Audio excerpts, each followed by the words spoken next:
ക്ഷേമനിധി പ്രവർത്തനം കാര്യക്ഷമമാക്കാൻ ബോർഡിന് മതിയായ ഫണ്ട് അനുവദിക്കുക, പെൻഷൻ 1000 രൂപയാക്കുക തുടങ്ങിയ ആവശ്യങ്ങൾ ഉന്നയിച്ചു KSKTU ജില്ലാ കമ്മിറ്റിയുടെ നേതൃത്വത്തിൽ കർഷക തൊഴിലാളികൾ കണ്ണൂരിൽ കലക്ടറേറ്റ് മാർച്ച് നടത്തി.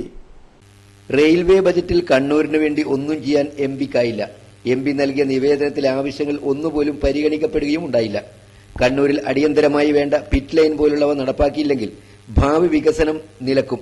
ഇക്കാര്യത്തിൽ MP-ക്ക് ഒന്നും ചെയ്യാനായില്ല. സ്വന്തം മണ്ഡലത്തിനായി ഒന്നും ചെയ്യാനാവാത്ത K. സുധാകരൻ അന്തസ്സുണ്ടെങ്കിൽ രാജിവെക്കുകയാണ് വേണ്ടതെന്ന് P. ജയരാജൻ പറഞ്ഞു. സുധാകരനോട് പറയുന്നത് സ്വല്പം ആത്മാഭിമാനമുണ്ടെങ്കിൽ, ഇങ്ങനെയുണ്ടല്ലോ, ആത്മാഭിമാനം മനുഷ്യന് തരിമ്പെങ്കിലും ഉണ്ടെങ്കിൽ കോൺഗ്രസിന്റെ നേതാവായിട്ടുള്ള സുധാകരനെ ഈ കണ്ണൂർ പാർലമെന്റ് മണ്ഡലത്തിൽ റെയിൽവേ വികസനത്തിനു വേണ്ടി ഒരു ഉറുപ്പിക പോലും നേടിയെടുക്കാൻ കഴിയാത്ത സാഹചര്യത്തിൽ രാജിവെച്ച് ജനങ്ങളുടെ മുമ്പിൽ വരുന്നതാണ് നിങ്ങൾക്ക് നല്ലത്. കർഷക തൊഴിലാളി പെൻഷൻ 1000 രൂപയാക്കുക, പെൻഷൻ വിഷുവിന് മുൻപ് വിതരണം ചെയ്യുക, ക്ഷേമനിധി ആനുകൂല്യ വിതരണം കാര്യക്ഷമമാക്കാൻ ഫണ്ട് അനുവദിക്കുക തുടങ്ങിയ ആവശ്യങ്ങൾ ഉന്നയിച്ചായിരുന്നു കർഷക തൊഴിലാളി യൂണിയൻ മാർച്ച് നടത്തിയത്.